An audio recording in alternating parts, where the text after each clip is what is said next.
He slid the papers across the table like she was a bill he'd already paid. Alaric Vaughn didn't look up, didn't pause the conversation he was having with the man to his left. Just pushed the manila envelope toward his wife of 7 years with 2 fingers, the same casual gesture he used to dismiss waitstaff, and kept talking about fourth-quarter projections while Seraphine Vale sat across from him in a room full of people who pretended not to notice. She noticed everything: the envelope, the way it landed, crooked, the fact that he'd used the company's law firm logo, his company, the one she'd quietly saved 3 times in 7 years, printed right there on the return address label. She picked it up, opened it, read the first line: Petition for dissolution of marriage. Alaric finally looked at her then. Not with guilt, not with hesitation. He looked at her the way a man looks at furniture he's decided to replace. A little bored, a little impatient, already mentally redecorating the room. I had Gerald draw it up last week, he said. Everything's fair. You keep the allowance through the end of the year. Someone at the table coughed. Nobody spoke. Seraphine set the envelope down, smoothed the edge with her thumb.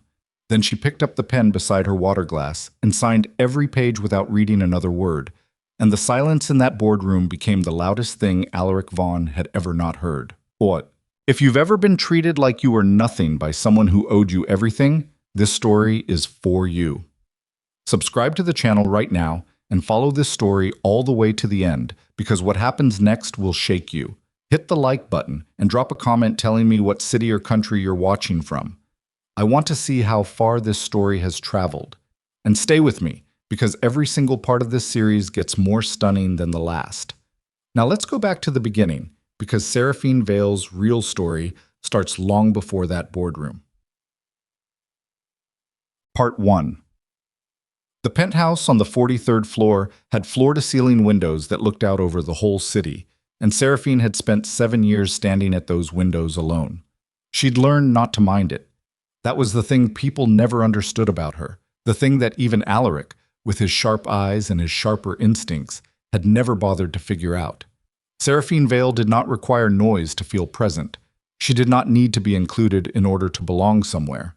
She had grown up in a world where silence was a weapon, where stillness was a skill, where the ability to stand in a room and be completely overlooked was sometimes the only thing that kept a person breathing. She'd chosen to forget that world. She'd chosen him instead. 7 years ago, Alaric Vaughn had been nobody's idea of a sure thing. He was ambitious and raw-edged and brilliantly reckless, and he'd walked into a gallery opening in Lower Manhattan wearing a suit that was too big in the shoulders and shoes that were just slightly too scuffed. And Seraphine had looked at him across a room full of polished men and thought, that one's going to burn the whole place down trying to build something. She'd been right. She'd also been the reason he hadn't burned himself down with it. But she had never told him that, never once. And maybe that, she thought now, standing outside the courthouse on a Tuesday morning in November with a leather bag over her shoulder and papers in her hand, maybe that had been her first mistake. Not the last, but the first. The wind off the street hit her face, and she stood still for a moment, just breathing, just letting the cold work its way through her coat. The city moved around her the way it always did. Indifferent, continuous, enormous, and she thought about how strange it was that the thing she felt most right now was not grief. She felt light. That scared her more than the grief would have. Boy, inside the courthouse, Alaric was still talking. He was always still talking, even after every conversation ended, even after every room emptied. Alaric Vaughn continued the argument in his own head, sharpening his points, rehearsing the next exchange, convinced that if he could just explain himself clearly enough, the world would stop pushing back. She signed everything, his attorney said. Clean, fast, no contest. Alaric nodded like he'd expected nothing less. He had expected nothing less. That was the thing about Seraphine. She never made scenes, never raised her voice, never threw things or wept in public or demanded to be heard. She simply absorbed whatever was happening and continued moving, and Alaric had spent years mistaking that quality for weakness when it was the furthest thing from it. He didn't know that yet. Standing beside him, resting one hand on his arm in the particular way she had, proprietary, casual, practiced, was Margot Cellier, his business partner, his closest advisor. The woman who had spent the last 2 years carefully, systematically, and with extraordinary patience convincing him that his marriage was an anchor around the ankle of his ambition. "It's done," Margot said quietly, and her voice had that quality she'd perfected, the warmth that sat just close enough to intimacy to feel like care without crossing into anything that could be named or held against her. "You did the right thing, Alaric. She was holding you back." He said nothing. For one single moment, one fraction of a second that he would later replay at 3 in the morning more times than he could count, something flickered across his face. Not exactly. Something smaller. A question mark. A hesitation. Then his phone rang, and he answered it, and the moment closed like a door.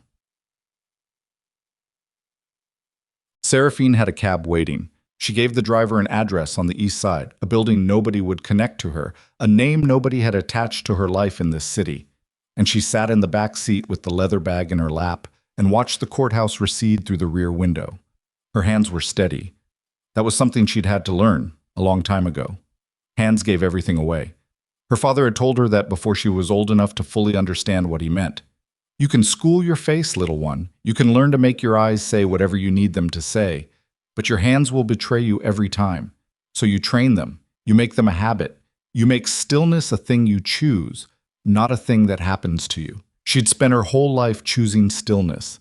But she had also spent the last 7 years choosing a different kind of quiet. A domestic, invisible quiet. The kind that had no strategy behind it.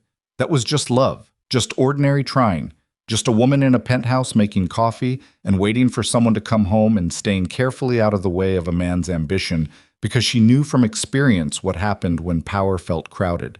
She'd made herself small for him, not because she was afraid of him, because she thought it was what love required, because she had watched her father's world consume everything it touched, and she had wanted, desperately, down in the marrow of her, to live a different kind of story. The cab turned north. She thought about the first time she'd stopped one of Alaric's deals from collapsing. He'd never known. That was the point. That was always the point. 3 years into their marriage, his primary backer had been hours away from pulling out after a competitor fed him false intelligence about Alaric's financial structure.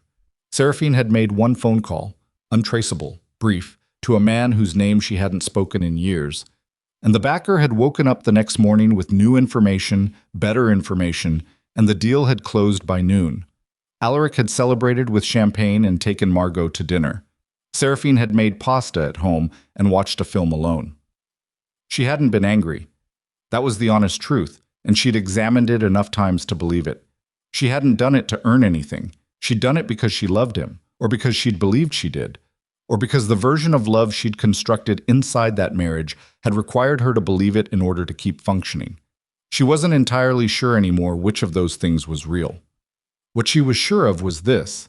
She had paid for his world with 7 years of her own life, and he had slid a manila envelope across a table at her, and she had signed it, and now she was sitting in a cab going north, and she felt light. She was going to let herself feel light for exactly as long as the cab ride lasted. After that, she was going to go back to being who she actually was. The building on the east side was unremarkable from the street.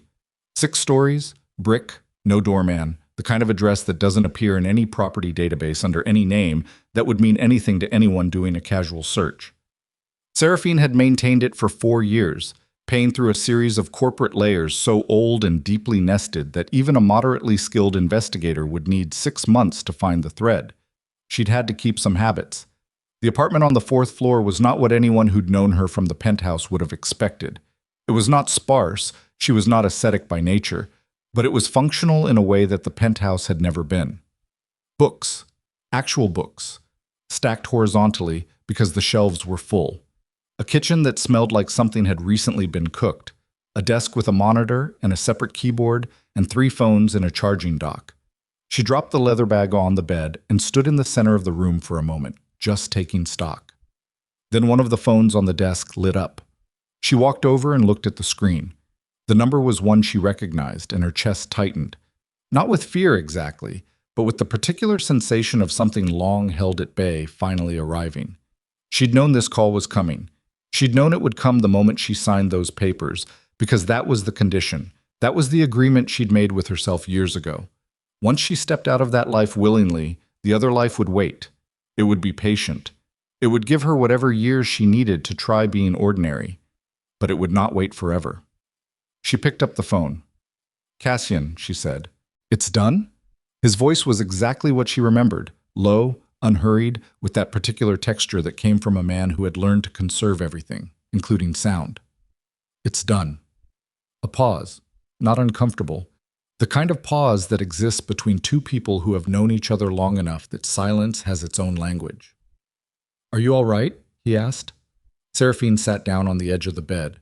She looked at her hands, steady as always, exactly as trained. "Not yet," she said. "Give me tonight." "You have tonight," Cassian said. "But tomorrow, Seraphine, there are things that need your attention, things I've held back as long as I could." "How serious?"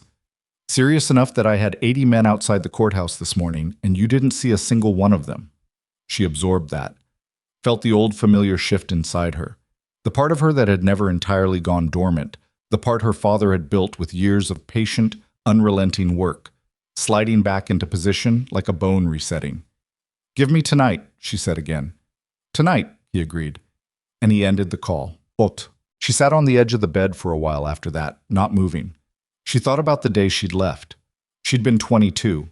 Her father, Elias Vale, had been alive then, still formidable, still the kind of man who could walk into a room and make experienced, ruthless people feel the specific discomfort of knowing they were in the presence of something they could not fully account for. He'd been furious when she told him what she intended. Not the explosive fury of a man who'd lost control. Elias Vale never lost control. But the cold, precise fury of a man who understood exactly what was being lost and had no mechanism for stopping it. "You are the only thing I built that I'm proud of," he'd told her. "Then let me live like it," she'd said back. He'd been quiet for a very long time. Then he'd said, "I'll give you as long as you need, but you carry the name whether you use it or not, and I won't leave you unprotected. Don't ask me to do that." She hadn't asked. Cassian Draven had been 19 years old that year, already being trained into the role he now occupied completely. He'd been assigned to her detail before she was old enough to understand what that meant. By the time she understood, he was already someone she trusted with the kind of trust that doesn't require explanation. She'd told him when she left. He hadn't tried to stop her. He'd just said, "I'll be there if you need me," and meant it in the specific, non-negotiable way that people who have been trained in loyalty mean things. Alaric had never known. Not about Cassian, not about her father's world, not about the calls she occasionally still took, the problems she quietly resolved, the careful work she did from a distance to keep certain pressures away from her marriage, away from her husband's business, away from the ordinary life she was trying so hard to construct. He had never known any of it, and he had never asked.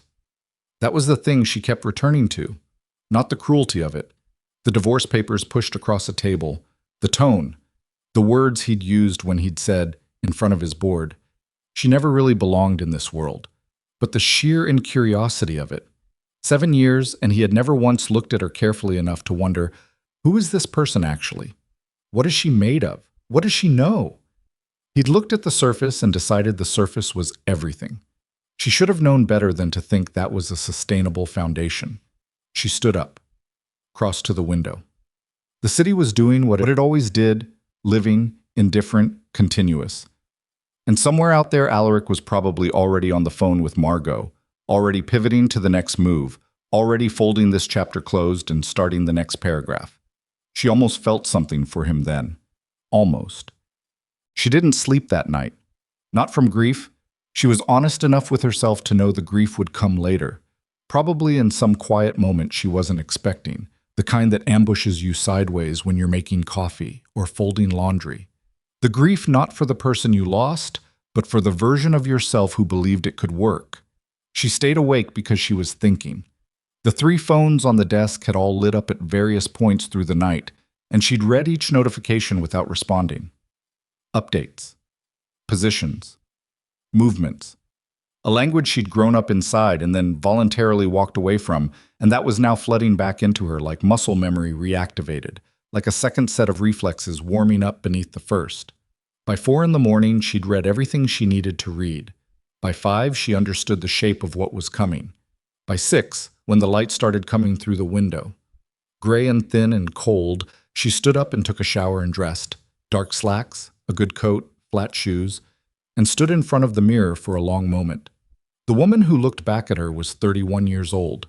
She had her father's eyes, dark, patient, the kind that processed rather than reacted. She had her mother's mouth, which she'd been told was beautiful, and which she'd always thought looked like it was deciding something. She was deciding something. She picked up the phone and called Cassian. "Ready," she said when he answered. "Car's already outside," he said. She picked up the leather bag, left the apartment. And when she walked out of that building onto the East Side Street in the early gray morning, she walked out as something the city didn't yet know it was dealing with. She walked out as Seraphine Vale, not the invisible woman from the penthouse, not the patient wife who'd signed papers without a word. The other one, the one that Alaric Vaughn, in all his years of looking directly at her, had never once seen coming. The black car was idling at the curb. She opened the door herself, got in. Cassian was in the front passenger seat. He never sat in back. Old instinct needed the sight lines. And he turned to look at her for the first time in 3 years. He looked the same. He always looked the same. Carved down to the essentials, dark-eyed, the kind of stillness that wasn't trained but constitutional, like his entire body had agreed years ago to stop performing calm and simply be it. There were more lines around his eyes than she remembered, a scar she didn't recognize along his jaw. "You look tired," he said. "I am tired," she said. "Talk to me." He turned back to face forward. The car pulled into traffic. "3 weeks ago," he said, "we flagged financial movement through a front company in the Cayman Layers. It traced back to a Bratva-adjacent operation called the Kessler Group. They've been acquiring intelligence about the Vale's succession for 8 months. Seraphine went very still. "Your father's death was 2 years ago," Cassian continued. "Since then, there's been a quiet consensus among certain factions that the syndicate is leaderless, that the heir is compromised, either dead or domesticated. They've been positioning accordingly. Kessler," she said, "run by a man named Dorn Vale, smart, patient, very willing to wait." "How far along is he?" Cassian paused, just slightly. The kind of pause that tells you the next information matters more than what came before. "He has a contact inside your ex-husband's orbit," Cassian said. "Someone close." Seraphine looked out the window. "How close?" she said, and it wasn't a question. Cassian said nothing for exactly 3 seconds. Then, "His business partner." The city moved past the window, gray and early and loud, and Seraphine sat with that information and felt it settle into the picture she was building. The picture of 7 years, of Margot's careful maneuvering, of the whispers that had reached Alaric's ear, of the divorce, of the timing, all of it. And the picture that came together was not the one she'd expected. It was worse. Margot hadn't pushed Alaric toward divorce because she wanted him. She'd pushed him toward divorce because someone had paid her to expose Seraphine, to strip away the ordinary life, to force her out into the open, to make her visible, so that Dorn Vale could find her. Seraphine breathed in once, slowly, through her nose. "How long have you known?" she asked. "Confirmed 2 days ago," Cassian said. "Suspected 6 weeks. And Alaric?" "Doesn't know anything. He's a target now too, whether he understands that or not. They'll use him." She thought about the man who'd slid papers across a table at her with 2 fingers and told her she'd never belonged in his world. She thought about the 63 things she had quietly done for that man over 7 years. "Let me think," she said. "We have time," Cassian said. "A little." "How much?" The car stopped at a light. Cassian looked at her again, and his face was exactly what it always was. Steady, factual, without softness or performance. "Enough," he said, "to do this right." The light changed. The car moved forward. Seraphine looked straight ahead and said nothing more, and the city opened up around them like something that hadn't yet decided whether it was a trap or a stage, and somewhere far behind them, in an office on the 42nd floor, Alaric Vaughn was reading the morning's financial news, and for the first time noticing that 3 names he expected to see weren't there. He didn't know what it meant yet. He would. The first thing to go was the Hargrove contract.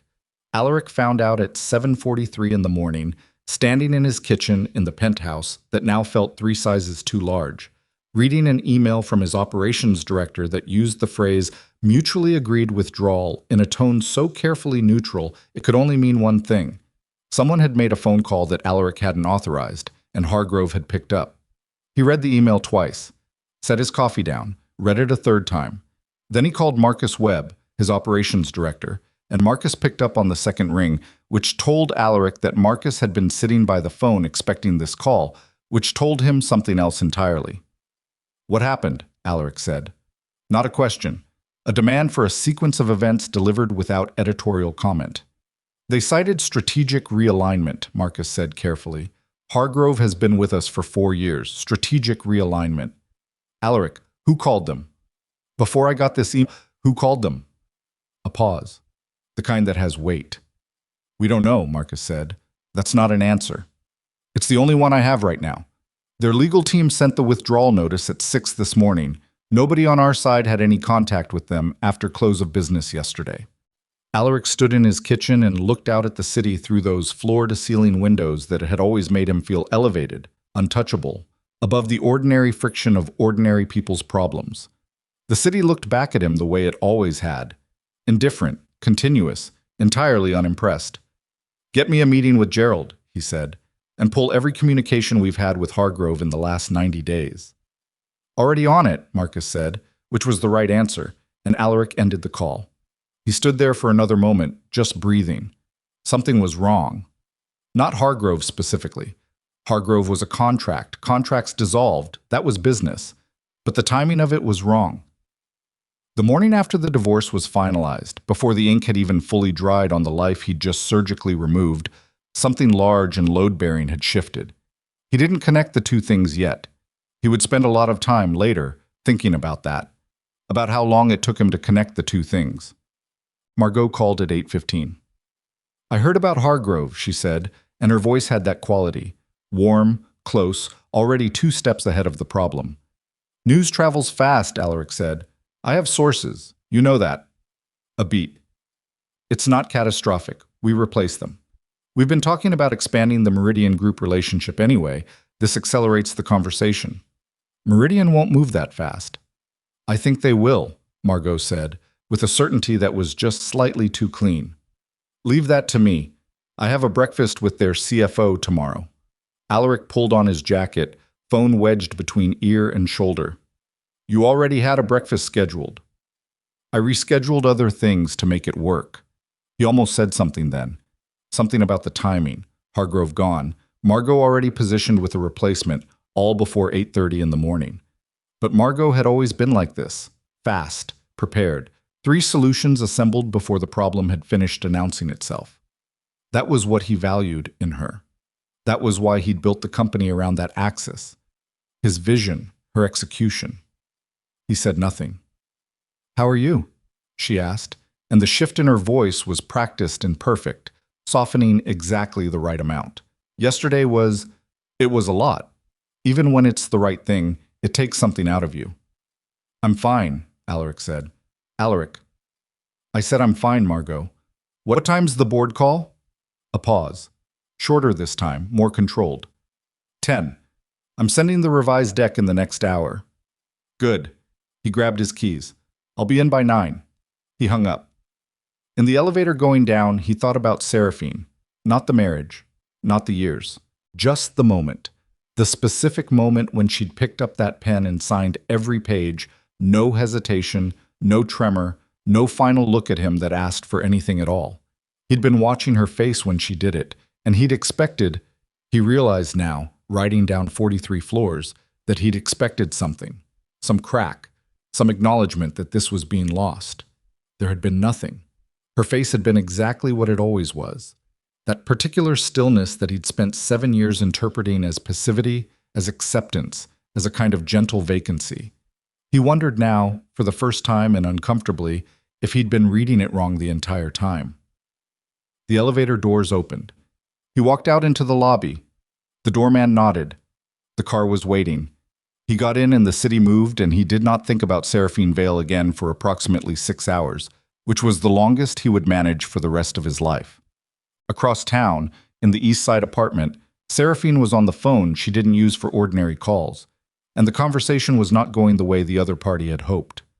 "I understand the position you're in," she said, sitting at the desk with her back straight and her voice level, talking to a man named Garrett, who ran the Western Logistics Division of a company that had no public name and no registered address. What I don't understand is why you thought it was appropriate to hold that information for 6 weeks. We weren't certain, Garrett said. You had 80% certainty at week 4. I've seen the internal assessment. Silence. Garrett? Yes. When I ask a direct question, I expect a direct answer. Try again. Why did you wait? The silence this time had a different texture. The texture of a man recalibrating, reassessing how much of his reasoning it was safe to expose. There was a discussion, he said slowly, among some of the senior team, about whether to wait for you to take the formal position before bringing operational matters to your attention. Seraphine let that sit for exactly 3 seconds. A discussion, she said. Yes. About whether I was entitled to information relevant to my own safety. About the timing of… Stop. Her voice didn't rise. It didn't need to. In the next 24 hours, you are going to send me a complete roster of everyone who participated in that discussion. Names, roles, and what each person said. Do you understand? Seraphine, do you understand? Yes, he said. Good. She set the phone down without saying goodbye and sat back in her chair and looked at the ceiling for a moment, thinking about her father. Her father had once told her that the most dangerous moments in any organization were not the moments of open conflict, but the moments of quiet consensus. When people who owed you loyalty quietly agreed among themselves on the conditions under which that loyalty applied. That, he'd said, is how an empire rots from the inside while the outside still looks solid. She'd watched him dismantle 3 such consensuses in her childhood. She was not going to spend her first week back dismantling a 4th, but she was going to make absolutely certain that everyone who needed to understand what kind of leader she was going to be understood it now, clearly, without ambiguity, before she needed them to act. Cassian knocked twice on the apartment door and came in without waiting, which was his habit, and which she'd never had the energy to address because it was also oddly reassuring. The knock was courtesy, the entry was trust, and she'd learned to read it that way. He had a tablet in his hand. He set it on the desk in front of her. Dornvale made a move this morning, he said. She looked at the screen.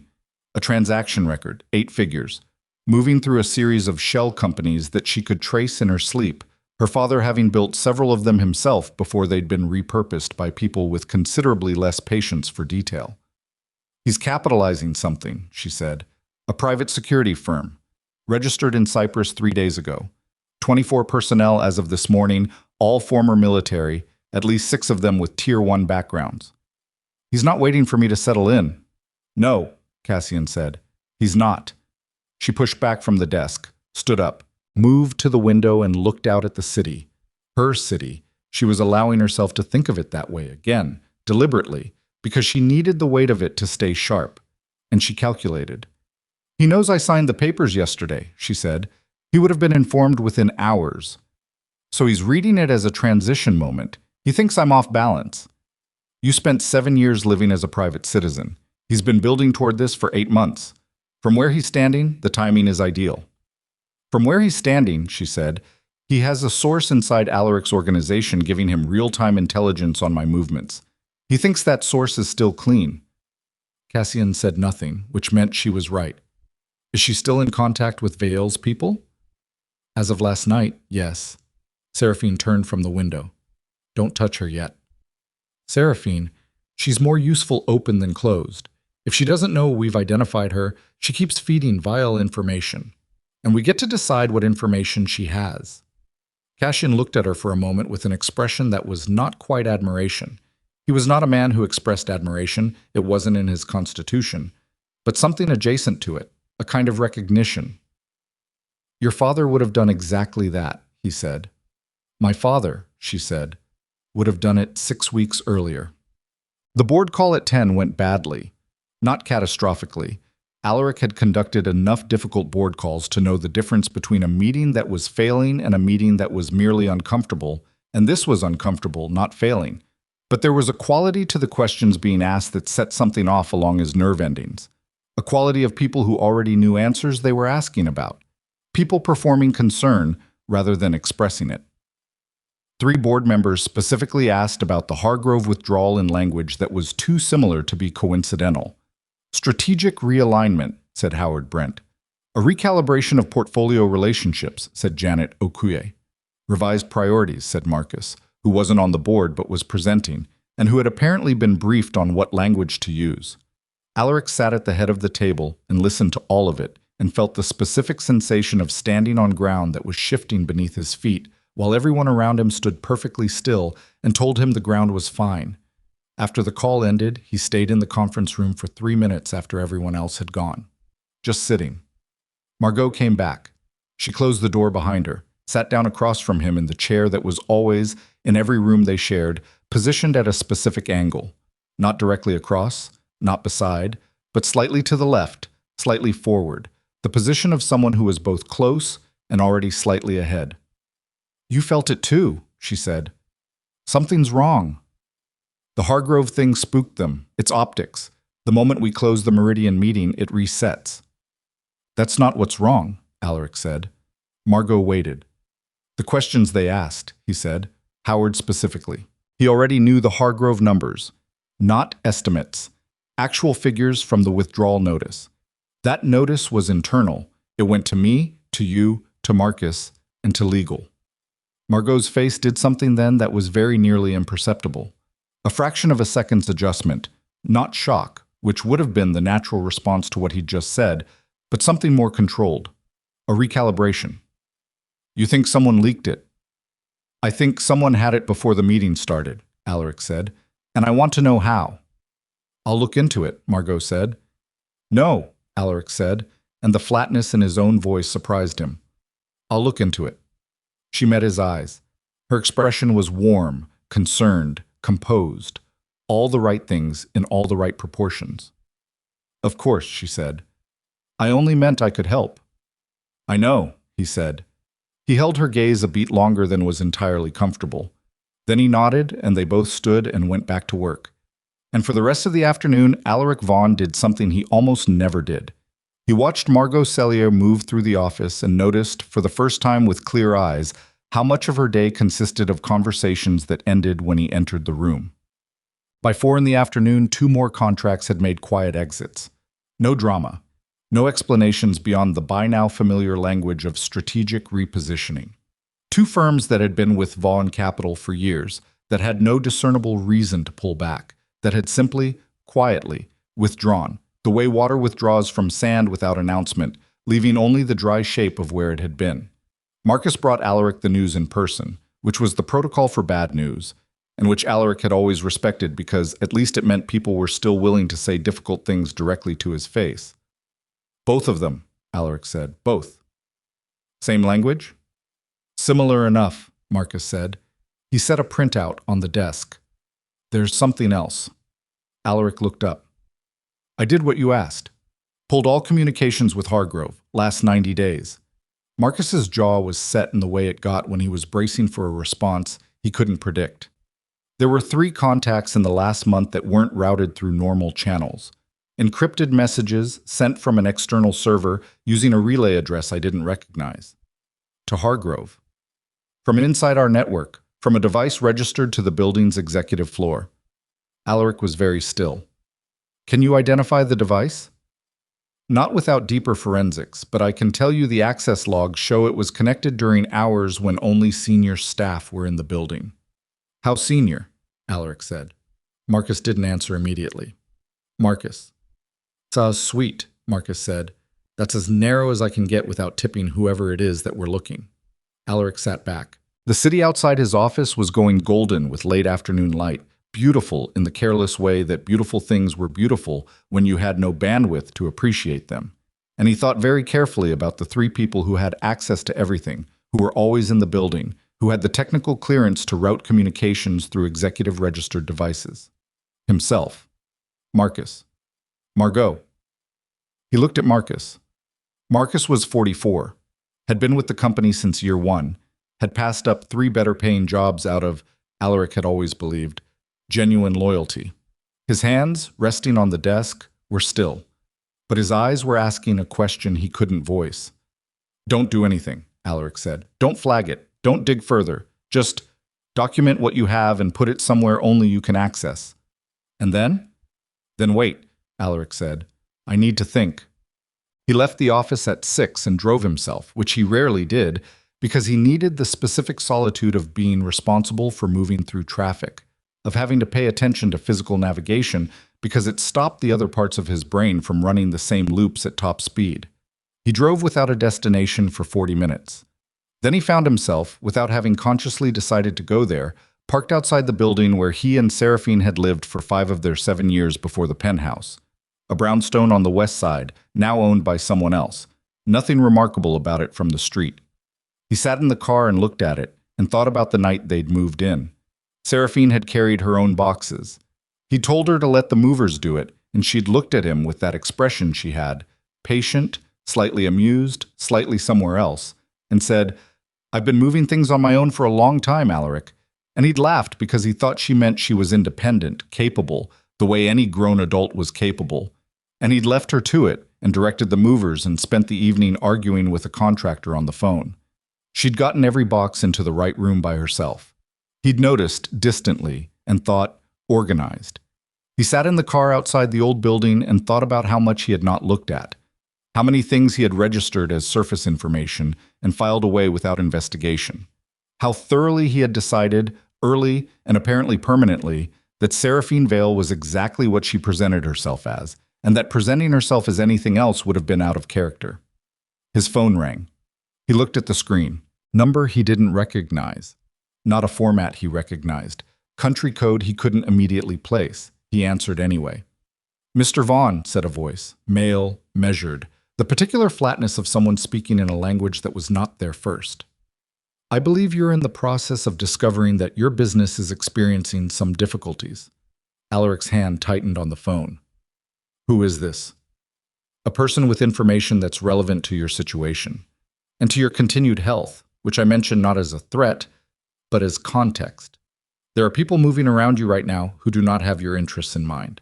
You've begun to suspect one of them. You're right, but you're not seeing the full picture." "I'm going to need a name," Alaric said. "In time. First, I need you to understand something." A pause. "Your ex-wife is not who you believe she was.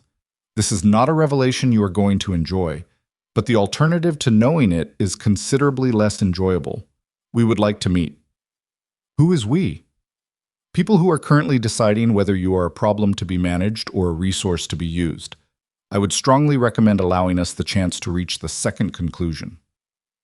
Alaric sat in his car outside his old building in the falling dark and understood, with the clarity that only arrives when you've run out of ways to avoid something, that he had spent 7 years standing next to something enormous without knowing it, and that whatever happened next was going to demand something from him that his entire life had not equipped him for. "Where?" he said. The voice gave him an address, a time, a single instruction: come alone. He sat with the phone in his hand after the call ended and stared at the building across the street, and somewhere behind those windows Seraphine Vale had once moved her own boxes into rooms while he argued with a contractor, and the city darkened around him, and he felt for the first time in his adult life something that was not ambition and not anger and not the clean confidence of a man who believes he understands the board. He felt afraid. Not of the voice on the phone, of how wrong he had been, and how long, and how completely, and of the specific kind of catastrophe that tends to find men who spent years ignoring the thing that was holding everything together, and only understand what it was when it's already walking in a different direction, in a black coat, with 80 men around her and not a single look back. He put the car in drive. He didn't go home. The address was a parking structure on the edge of the financial district. 4 levels, half empty at this hour. The kind of place that existed in the city's negative space, functional and forgettable. The sort of location that generated no particular associations in anyone's memory. Alaric found the right level on his second pass. 3rd floor, northeast corner, a gray sedan parked with its lights off, and 2 men standing beside it in the specific posture of men who spent a great deal of time standing beside cars and parking structures. Weight distributed, hands visible. Not relaxed, but performing relaxed. He pulled in 20 feet away and sat for a moment with the engine running. He was not a man who frightened easily. He'd built a company from nothing through a decade of decisions that had required him to walk into rooms where he was outnumbered and out-resourced, and perform a level of confidence that was not always supported by the underlying reality. He knew how to push fear into a small corner and function around it. But his hands on the steering wheel were doing something he didn't like. A faint unsteadiness that came from the specific combination of adrenaline and insufficient information, and he pressed them flat against the wheel for a moment before he killed the engine and got out. The man who stepped forward from the sedan was not the man Alaric had expected. He'd constructed a picture from the voice on the phone. Older, physically imposing, the kind of face that had been used for intimidation long enough to settle into it permanently. What he got instead was a man in his mid-40s, trim, wearing a coat that was neither expensive nor cheap, with the sort of unremarkable face that would be genuinely difficult to describe to anyone afterward. "Mr. Vaughn," the man said, "thank you for coming. I didn't have a lot of other options." "You always have options. You're here because you made a calculation." A slight inclination of the head. "My name is Renner. I represent certain interests that have been observing your situation with some concern." "Whose interests?" "People who have a vested reason to ensure that Seraphine Vale is not placed in danger," Renner said, and said it with such clean directness that Alaric felt the sentence land before he'd fully processed it. He said nothing. "You've been investigating the anomalies in your business," Renner continued. "You've identified communications leaving your network through unauthorized channels. You've begun to look at the people around you and ask which one." He paused. "You're right about Margot Celia. But what you don't yet know is the complete architecture of what she's been doing, and for whom, and what the intended outcome is." Alaric's jaw tightened. "Then tell me." Renner reached into his coat and produced a tablet. He held it out. On the screen was a document, not a summary, not an excerpt, but a full transaction record running across 14 months, dense with figures and routing information. The kind of document that is either meaningless or devastating, depending entirely on whether you know how to read it. Alaric knew how to read it. He stood in a parking structure at 7:30 in the evening and read it, and the cold that moved through him was not from the November air coming off the open levels around them. Margot had been routing money. Not her own, not personal funds, but funds moving through 3 companies he recognized as clients, funds that had touched his firm's accounts briefly and cleanly before continuing to destinations that appeared on the surface to be legitimate investment vehicles and were not. The money was being laundered. His firm had been used as a transit point, which meant that if anyone ever looked closely enough, the liability trail ran directly through Vaughn Capital's books. "She used me," Alaric said. His voice came out flat. "She used my company." "For 14 months, Renner said. "The receiving end of those transactions belongs to an organization operating under a man named Dorn Vale. He runs an operation that has been systematically positioning itself to seize control of the Vale Syndicate's assets, following what he expected to be a leadership vacuum after Elias Vale's death." "The Vale Syndicate," Alaric repeated. "Your ex-wife's family," Renner said carefully, watching his face. Alaric looked up from the tablet. "Say that again," he said. Renner said it again. All of it. The Vale name, the organization. Seraphine's actual position in it, not as peripheral family, but as sole biological heir to one of the oldest and most deeply embedded criminal-turned-legitimate enterprises on the eastern seaboard. He said it in the same measured, even-paced tone as everything else, and Alaric stood there and received every sentence like a physical impact, each one landing in a different place, each one rearranging something he'd believed was fixed. When Renner finished, Alaric handed the tablet back. He walked 4 steps away and stood at the concrete barrier at the edge of the level, looking out at the city below. And he breathed. Just breathed. Because it was the only thing he could do automatically, without having to think about it, and thinking right now was producing results he wasn't prepared to act on yet. 7 years. 7 years he'd lived next to this woman, slept beside her, eaten meals she'd prepared, argued with her about small things, ignored her about large things, gradually stopped seeing her at all, and the entire time she had been something so far beyond what he'd constructed her as that the distance between his version and the real one was not a gap, but an abyss. "Why are you telling me this?" he said, without turning around. "Because Margot Cellier's arrangement with Vale was not limited to money laundering," Renner said. "She was also contracted to isolate Seraphine, to push her out of the protected structure of her marriage and into a position of visibility at a moment of Vale's choosing. The divorce was engineered." Alaric turned around. "The divorce," he said. The campaign to convince you that your wife was holding you back began approximately 16 months ago. It was patient, systematic, and very well constructed. Renner's voice contained no judgment, which was somehow worse than judgment would have been.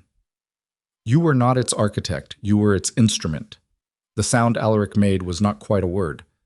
There's something else, Renner said. Alaric looked at him with the expression of a man who has already absorbed more than his infrastructure was built for, but understands, viscerally, that stopping now is not an option. Vale knows we've made contact with you, Renner said, within the last 2 hours. We have a security concern inside our own network. Minor, managed, but he received a flag, which means he's going to move faster than he planned. Move how? He needs Seraphine exposed and immobilized before she consolidates the syndicate's loyalty. The longer she operates freely, the harder that becomes. His most efficient path is to use leverage. Renner paused. The most available leverage is you. The parking structure was very quiet. Somewhere on the level below them, a car started, moved, disappeared. The city hummed at its constant frequency, indifferent as always to the specific disasters happening above its streets. He's going to come for me, Alaric said. He's already watching you. How long before he acts depends on how much pressure Seraphine puts on his timeline. Renner tucked the tablet back into his coat. We wanted you to have this information before that happened. What you do with it is your decision. Does Seraphine know you're here? Renner's expression was careful and precise. She knows many things, he said. Whether she specifically anticipated this conversation, I couldn't say. It wasn't a no. Alaric thought about that the whole drive home. He called Margot at 9:15. He had thought about not calling, had thought about simply letting whatever he now knew sit silently inside him while he built a countermove. But he was not built for that kind of patience, and he knew it, and he also knew that Margot would expect a call. She always read his silences, always knew when something had shifted in him. And the absence of a call would be its own information. She answered on the third ring, which was 1 ring slower than usual. I've been thinking about what we talked about this afternoon, he said. He kept his voice at exactly the register of a man who is tired and processing, rather than a man who is sitting on the edge of something that could detonate. The board meeting? The leak. The communications. He paused. I want to bring in an external firm, a forensics team, clean sweep of the executive floor network. A silence. Very brief. But there. That seems like a significant step, Margot said. The alternative is not knowing. Of course, it'll take time to vet the right firm. These things require a lot of trust. I have someone in mind already, Alaric said. Another silence, longer this time. And in that silence, Alaric heard something he had never heard from Margot before in 10 years of working together. The specific acoustic texture of someone thinking faster than they wanted to. Who? She said. I'll send you the details tomorrow, he said. Get some rest. He hung up. He sat in the car outside his building and stared at the phone in his hand and thought about 10 years. 10 years he'd trusted this woman. 10 years she'd been the indispensable machinery of everything he'd built. And somewhere inside those 10 years she'd slid into a different arrangement with different principles and had continued sitting across from him every day with exactly the same face. He was not going to be sick about it. He was going to be surgical. But it took him a while sitting in the car before he was certain he could keep those two things separate. He found out the next morning that he'd been wrong about one thing. The forensics firm he'd contacted, genuinely independent, old relationship from a compliance matter 3 years back, sent over a preliminary scan at 7 a.m. They'd found the device. It took them 4 hours of remote access to the executive floor logs, but they found it. It wasn't Margot's device. The communications had been routed through a tablet registered to the IT department, checked out 8 months ago under a maintenance request, and never returned. Someone had used it intermittently, always during off hours, always from within the building. The checkout signature was a name Alaric didn't immediately recognize, a mid-level systems tech named Boyd, who had left the company 6 months ago for reasons that were logged as personal. Alaric called Marcus. Boyd, he said. Marcus was quiet for a moment. David Boyd, infrastructure. He gave 3 weeks' notice last spring. I need his exit interview notes, his access logs for the full duration of his employment, and whatever contact information we have. Alaric, Marcus said carefully. If we pull that information, someone's going to notice we're looking. Then be careful, Alaric said. But get it. He hung up and stood at his office window and recalibrated. Margot hadn't used her own device.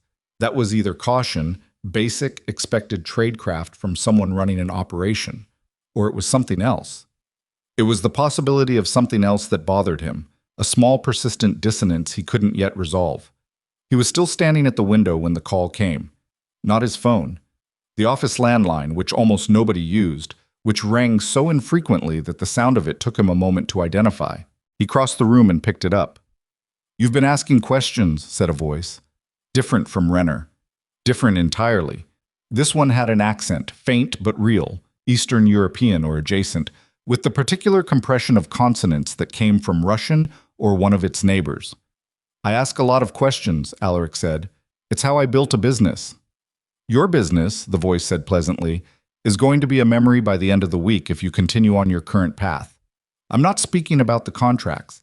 I'm speaking about what the financial regulators will find when someone sends them the documentation currently being prepared about the money that passed through your accounts." The room was very cold suddenly. "The money that Margot," he started. "The money that ran through your company," the voice said. "Your accounts, your compliance sign-offs, your signature on the quarterly attestations." A pause. "From where a federal prosecutor sits, Mr. Vaughn, the question of whose idea it was is considerably less interesting than the question of whose name is on the documents." Alaric sat down. He hadn't intended to, but his legs made the decision without consulting him. "What do you want?" he said. "A simple thing," the voice said. "We need to speak with Seraphine Vale. We need her to agree to a meeting in person at a location of our choosing. She won't come voluntarily. She knows what the meeting would be. But she will come if the alternative is watching you go to prison." Another pause.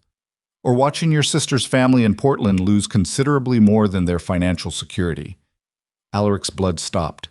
His sister, Rebecca, her husband, their 2 kids, the house in the Alameda neighborhood with the green door that he'd visited 6 Christmases ago and not since, because he was always busy, because there was always something more pressing. And right now, someone on the other end of a landline in his office building was using that house, that green door, those 2 kids, as a coordinate point in a calculation that had nothing to do with them.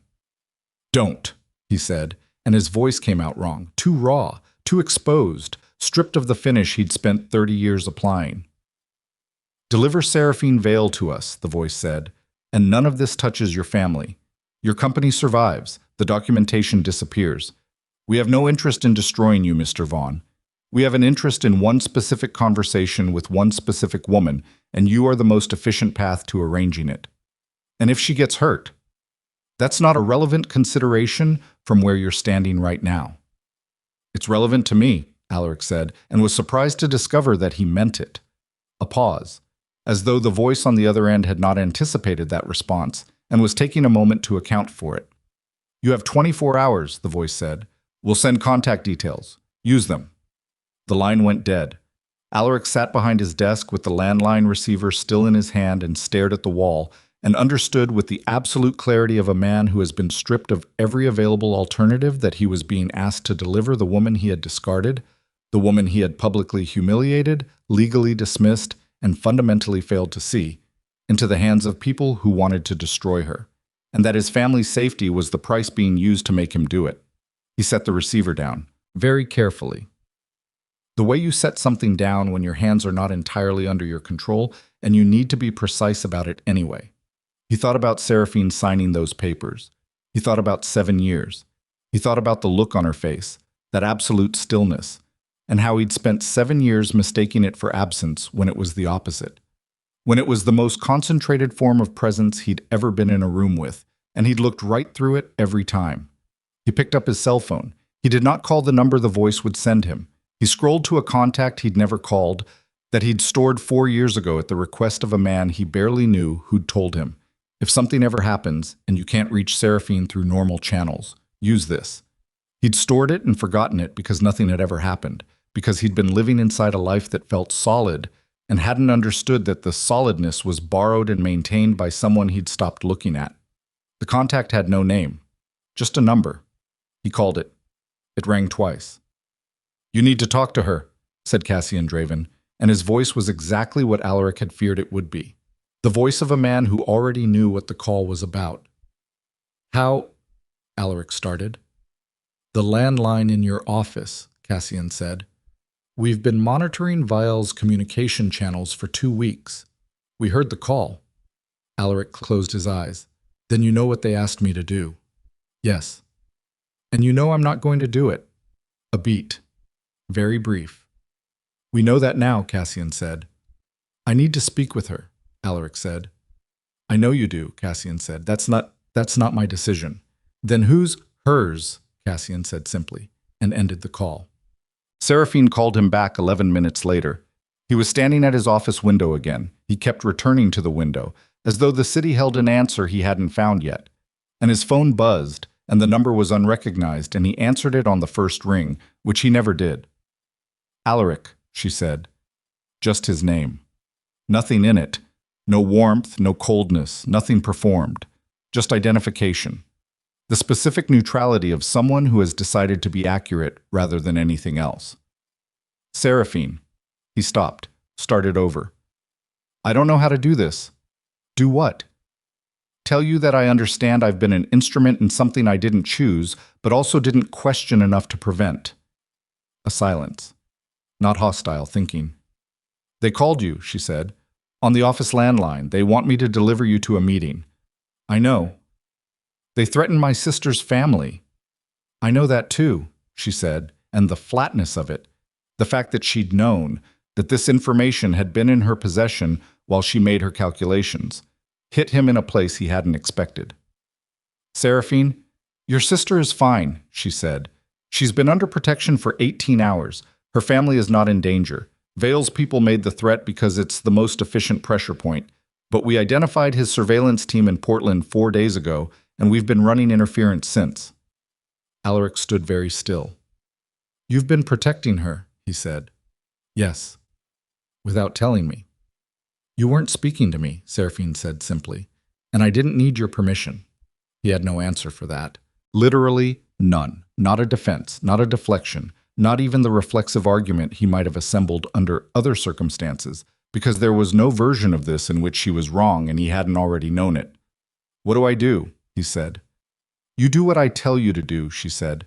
Exactly what I tell you, exactly when I tell you. No improvisation, no independent decisions. You are not equipped for this environment, and the one thing you can contribute right now is precision and discipline.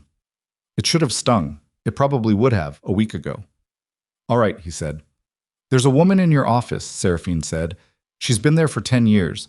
She has been feeding your business intelligence to an organization that wants me dead, and she has been paid very well for it, and she convinced you over 2 years to end your marriage because an isolated, publicly dismissed Seraphine was easier to locate and expose than a Seraphine embedded inside a protected domestic life. His throat was very tight. Margot, I need you to go back to that office right now, Seraphine said. I need you to sit across from her and have a completely normal conversation about tomorrow's schedule. I need you to give her no indication that anything has changed. And then you go home and you wait and you do not contact anyone. Not Renner, not Marcus, not anyone. You wait until I contact you. How long? However long it takes, Seraphine said, and there was something in her voice then. Not warmth, not quite, but the specific quality of someone who is carrying a very large thing very carefully and has no spare capacity for softness without risking the structural integrity of everything else. Can you do that, Alaric? Can you actually do something hard and uncomplicated without needing to be the one steering? He thought about 10 years of always steering, always driving, always needing to be the origin point of every decision, the architect of every outcome, the loudest voice in every room. Yes, he said. Then go back to your office, she said, and she hung up. He stood at the window for 30 more seconds. The city spread below him, gold-lit now with the particular quality of late afternoon in November.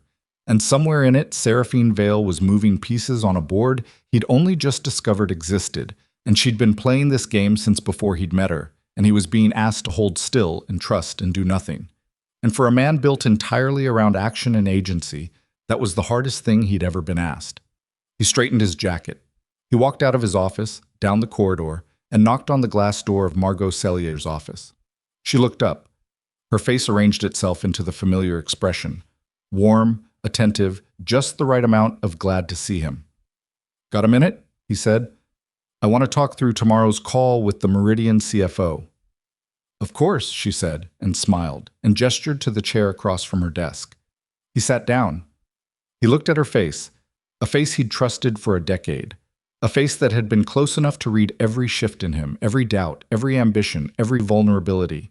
And he kept his own face absolutely still, absolutely neutral, and thought about Seraphine doing this for 7 years, holding the shape of something ordinary while the real architecture hummed along underneath. He thought, she made it look effortless. He thought, it wasn't. "So," Margot said, clicking her pen, "tomorrow." "Tomorrow," Alaric said, and he began to talk about schedules, and Margot began to take notes, and somewhere in the city outside the window, a woman Alaric had spent 7 years failing to see was positioning 70 men in a decade of preparation around the single worst mistake Dorn Vale had made, which was believing that stripping Seraphine Vale of her ordinary life had left her exposed. It had left her free. And free, Seraphine Vale, was the most dangerous version of herself that had ever existed. The call came at 2:17 in the morning. Alaric was not asleep. He'd been sitting in the dark of his penthouse living room for 4 hours, doing what Seraphine had told him to do. Nothing, which was the most physically exhausting thing he could remember doing in recent memory, because every instinct he owned was screaming at him to move, to act, to pick up the phone and call someone and insert himself into whatever was happening out there in the city, and instead he sat in the dark and breathed and waited. The phone lit up. Unknown number. "Get dressed," Seraphine said. "Dark clothes. Nothing with the company logo. You have 8 minutes. "Where?" "There's a car outside already. Get in it. Don't bring anything you wouldn't want found on you." She hung up. He was dressed in 6 minutes. In the elevator, he noticed his hands were doing the thing again, the faint tremor he couldn't train out, and he pressed them against his thighs and breathed and stepped out into the lobby. The car outside was black, unmarked, a driver he didn't recognize who didn't offer a name and didn't speak at all for the entire 40-minute drive south toward the harbor. Alaric sat in the back and watched the city move past the windows and thought about the last time he'd been in a situation where he wasn't the one who knew what was happening next. He couldn't remember one. The harbor district at 3 in the morning was a different city entirely. Industrial, enormous, smelling of salt and diesel, and the particular cold that came off open water, the kind of cold that settled into your joints and stayed. The car pulled through a gate that opened without anyone touching it, and drove along a service road between rows of stacked shipping containers that rose 40 feet on either side like the walls of a canyon, and stopped in front of a structure that had the bones of a warehouse and the recent modifications of something else entirely. Inside, it was controlled chaos. 40 people, maybe more, moving through the space with the specific economy of people who had been doing exactly this, together, long enough that they didn't need to explain themselves to each other. Equipment stations, communication setups, 3 separate screens running feeds from what looked like harbor surveillance, maps on 2 walls, the smell of coffee and something chemical underneath it that Alaric couldn't identify. Cassian was at the center of it. He was on a radio in one hand and a phone in the other, speaking in 2 different tones to 2 different people simultaneously with the calm of a man who has never in his adult life experienced a situation he wasn't already several steps ahead of. He looked at Alaric when he came in. 1 direct look, 3 seconds, assessing, and then looked back at the screen in front of him. "Where is she?" Alaric said. "Working," Cassian said without looking up. "I need to know what's happening." Cassian set the radio down, turned to face him fully. The scar along his jaw was more visible in this light. Something sharp, something that had been addressed without much care for aesthetics.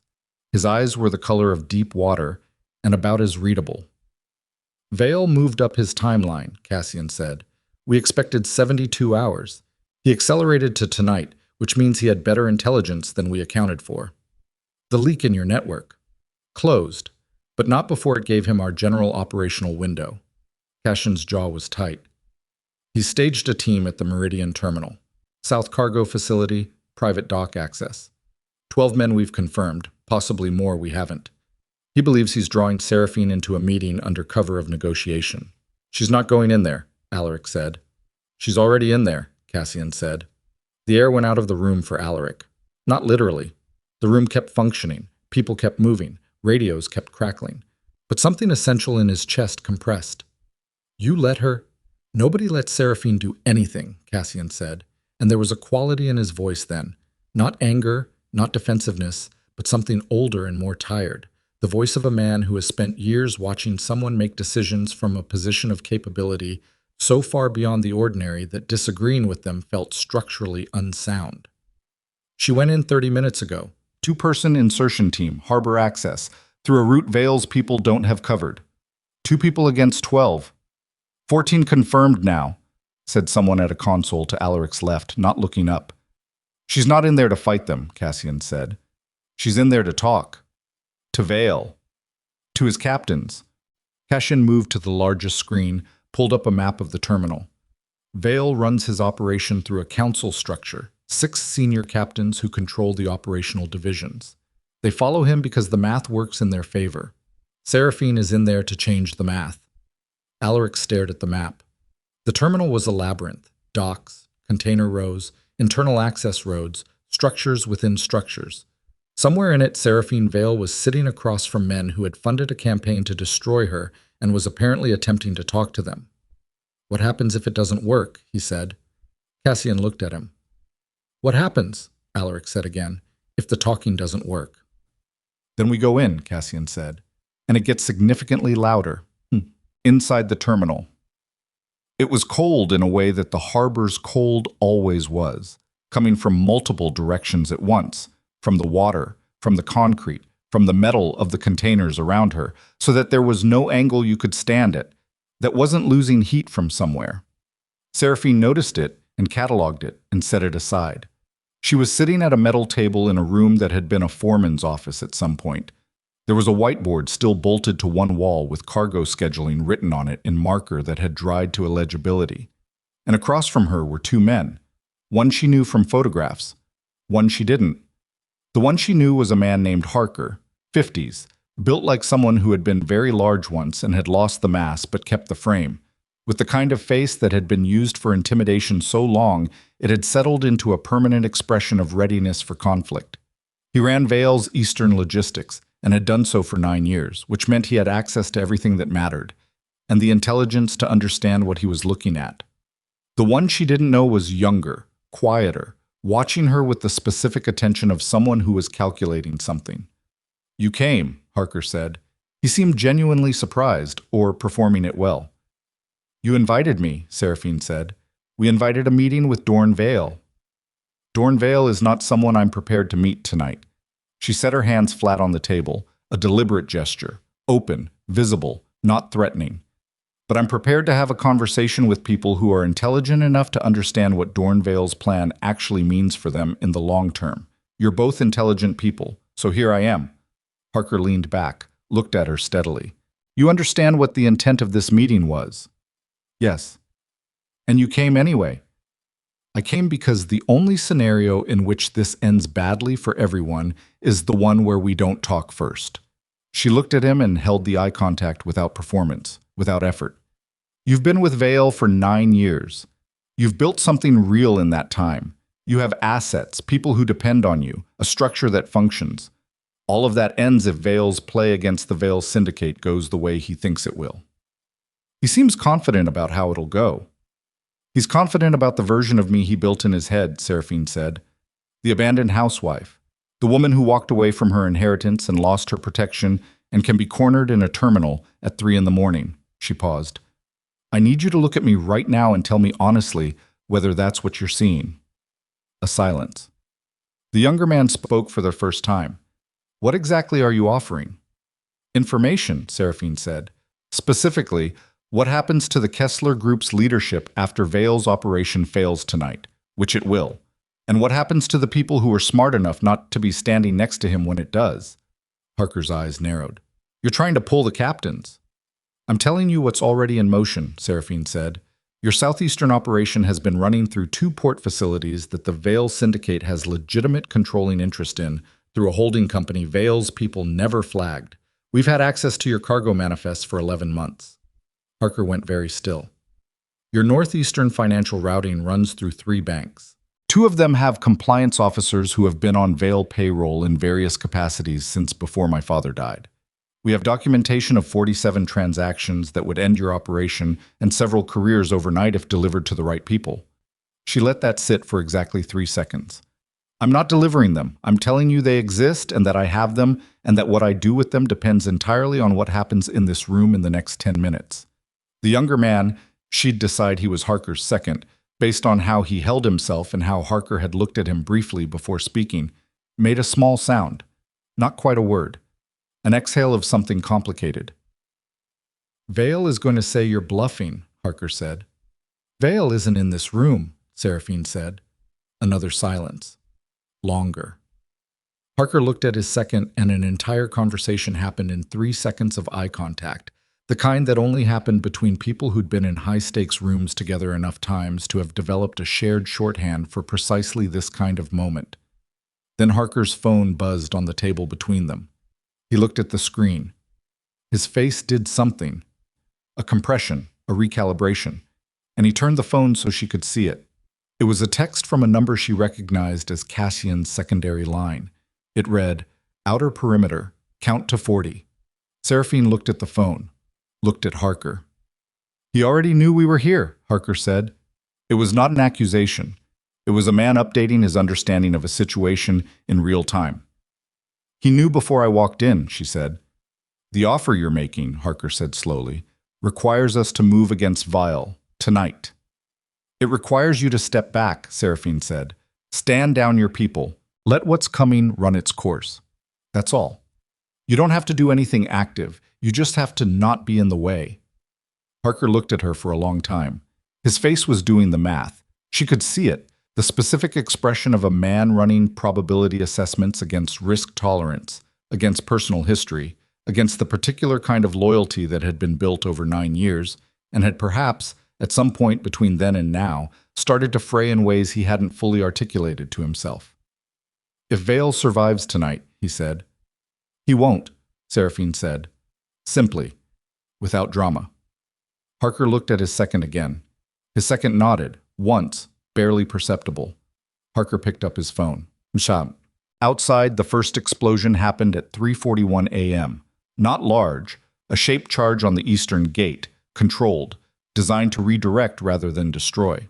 Alaric heard it from inside the warehouse command center and felt it in his sternum and watched Cassian not flinch at all, which was more alarming than the sound itself. Gate breach, said a voice on the radio. Team 2 is in. Hold the western approach, Cassian said. Wait for confirmation from inside. Alaric crossed the room to stand beside Cassian, and Cassian let him, which surprised him. They stood side by side watching the screen that showed a bird's-eye thermal feed of the terminal. White shapes moving through the dark geometry of the container rows, some fast, some still, one cluster near the center of the map that wasn't moving at all. That's her, Cassian said, pointing at the still cluster. She's still in the room. That's good? It means the conversation is still happening. A pause. Or it means something went wrong and they're holding her. We'll know which in about 90 seconds. Alaric's jaw was locked so tight it was starting to hurt. On the screen, 4 of the white shapes on the terminal's northern edge began moving in a direction that was away from the center cluster. Then 2 more. The movement had a specific quality. Not fleeing, not tactical advancement, but the movement of people who have received new information and are repositioning accordingly. Harker's pulling his people, said the person at the console. Northwest corridor, they're pulling back. Cassian exhaled. One breath. Controlled. She did it, Alaric said. Don't celebrate yet, Cassian said. He was right, because on the screen's southern edge, a new cluster of white shapes was moving in from the water, fast, organized, coming through the dock access that Cassian had described as uncovered. 6 shapes, then 8. Moving with the speed and compression of people who had done this before and were doing it with urgency. That's not our team, said the console operator, and his voice had an edge in it that hadn't been there before. Vail's reserve unit, Cassian said. He was already on the radio. South dock breach, confirm South dock breach. All units. The second explosion was larger. It came from the dock side.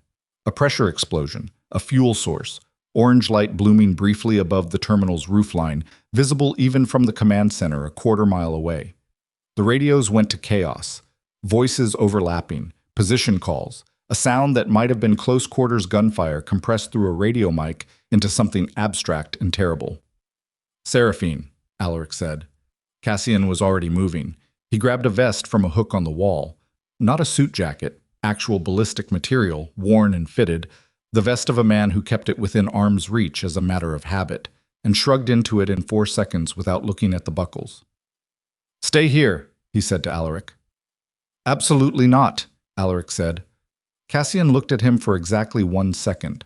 Something moved across his face. Not respect, not yet, but the precursor to it, the acknowledgement that the man in front of him had just said a thing that was honest and without calculation. "Stay behind me," Cassian said. 3 feet. If I stop, you stop. If I go down, you get back to the car, and you drive and you do not look back. Understood?" "Understood," Alaric said. They went. The terminal at full escalation was a sensory overload that no boardroom, no deal collapse, no crisis Alaric had ever managed had prepared him for. The smell hit first. Smoke. Something chemical. The iron and copper smell that he identified a beat too late as blood. Then the sound, which was not the clean dramatic sound of action films but a chaotic directional thing. Close, then distant, then close again. Voices shouting in what might have been 3 different languages, boots on metal, the particular crack of gunfire that was smaller and more mundane than expected and more terrifying for it. Cassian moved through it like water around obstacles. He didn't run. He moved at a pace that was just below running, controlled and continuous, taking corners with his back against the container walls, reading the space ahead with a quality of attention that was different from anything Alaric had seen. Not scanning, exactly, but receiving, processing spatial information at a speed that transformed it into movement without an apparent gap between input and action. They found Seraphine in the 3rd container row from the foreman's office. She was moving toward them, not away. This was the first thing Alaric registered, that she was coming out, not waiting to be retrieved. And she had a cut above her left ear that was bleeding with the particular generosity that head wounds had, dark against the side of her neck. And her coat had a tear at the shoulder that hadn't been there when she went in. She looked at Cassian first. "Vael's here, personally. He came in with the dock team." "I know," Cassian said. "How many in the reserve unit?" 8, 2 are down. Harker's people took 2 more before they pulled back." She pressed the back of her hand briefly against the cut on her head, checking, not reacting, and looked at her hand and looked away. "He has one of the captains, Renata. She didn't move fast enough when Harker called the pullback." "He'll use her," Cassian said. "He's already using her." Seraphine's eyes moved to Alaric, and the look lasted less than a second but contained more information than most looks Alaric had received in his lifetime. Assessment, decision, a kind of brusque acknowledgement that he was here, and that the fact of his being here had been processed and filed. "There's a secondary structure at the end of this row. Dorn Vael is in there with Renata and 3 of his own men." "Can we extract Renata?" "Not without going through the men," Seraphine said, "which is exactly what he wants. He wants us exposed in a linear approach." She was already moving as she said it, taking them left down a cross corridor between container stacks, and Alaric followed Cassian, who followed her and understood, with a physical clarity that bypassed every cognitive layer, that he was watching someone navigate a situation that she had prepared for and that he had not, and that the correct thing to do was to move fast and keep up and not speak. They stopped at the corner of a container stack. 40 feet ahead, through a gap in the rows, was the structure, a secondary foreman's post, concrete, single entrance visible from this angle. Seraphine crouched. Both men crouched with her. "He knows the approach from the east," she said quietly. She was breathing harder than before. Not panic, just exertion, the rhythm of a body that has been running hot for an extended period. And she wiped the blood from her neck with 2 fingers, checked the quantity, kept going. "He doesn't know about the maintenance access on the north face. It's been welded shut for 3 years, but the weld is incomplete on the lower left corner." "How do you know that?" Cassian said. "Because my father used this terminal for 6 years and I have the maintenance logs," she said, with the specific impatience of someone who has already internally resolved the information chain and doesn't have bandwidth to explain it in real time. She looked at Cassian. I need 4 minutes. Can you give me 4 minutes of noise from the east? 2 of my team are already staged east, Cassian said. Then make it look like a full approach. I need him watching that direction. Cassian looked at her. The look lasted longer than his looks usually did. It carried something that wasn't argument, but was the immediate precursor to it. The moment where a man who has spent years protecting someone processes the fact that protecting them now means letting them go forward. He nodded. 4 minutes, he said. He pulled out the radio. Then he looked at Alaric. You go with her. Alaric blinked. I'm not. You're the only other body I have on this side of the row, Cassian said. You don't have to do anything. You just have to be there if she needs a second pair of hands. He looked at Seraphine. She was already moving. Alaric went after her. They moved north along the container row at a pace that was close to a run, Seraphine ahead, her hand trailing against the corrugated metal for guidance and orientation in the reduced light. The cut on her head was still bleeding, and she wasn't addressing it. And the sight of it, the dark line of it against the side of her face, the complete absence of self-pity in how she was carrying it, did something to Alaric's chest that he didn't have language for. They reached the north face of the secondary structure. The weld was exactly where she'd said it was. Bottom left corner, a seam that had been joined badly and had corroded further over 3 years until the bond was cosmetic rather than structural. Seraphine crouched, examined it for 2 seconds with her fingers, then looked at Alaric. I need your weight, she said. Lower shoulder, here, controlled push. Not a crash. Controlled. And when it opens, you stay outside, she said. You do not follow me in. You wait. If I'm not out in 3 minutes, you go back to Cassian.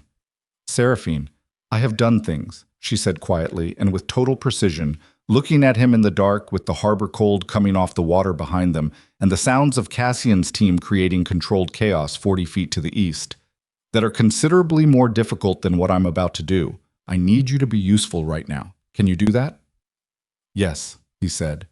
She put her shoulder against the seam. He put his against the panel beside it. They pushed, controlled, as she'd said, a sustained force rather than a blow. And the corrupted weld gave with a sound that was mostly absorbed by the noise Cassian's team was generating on the eastern approach, a low metallic release, and the panel shifted inward. She was through it before it had fully stopped moving. Alaric stood outside and listened. The 3 minutes that followed were the longest of his life, not because of what he could hear, which was very little, fragments, a voice raised briefly, and then not, a sound of something heavy moved or fallen, then nothing, but because of what he could not do, which was everything, and the specific torture of standing outside a wall while someone else dealt with what was inside. It was a thing he had not known his body was capable of generating. At 2 minutes 40 seconds, the main entrance of the structure opened. Seraphine came out first. Behind her, a woman he didn't know, mid-30s, a bruise forming across her cheekbone, moving with the careful gait of someone in pain, who had to be Renata. Behind Renata, Dorn Vile. He was smaller than Alaric had built him in imagination. Medium height, lean, 50-something, with the kind of face that had been handsome once and had sharpened over the years into something that read as predatory rather than attractive. His hands were bound in front of him with a zip tie. He was walking because Seraphine had one hand on his collar, and he understood, in whatever way men like this understood things when the landscape had shifted completely against them, that the alternatives to walking were worse. He looked at Alaric. You, he said, with a contempt that was the contempt of a man trying to reassemble his authority while it evaporated around him. She went back for you. She didn't go back for me, Alaric said. Then what are you doing here?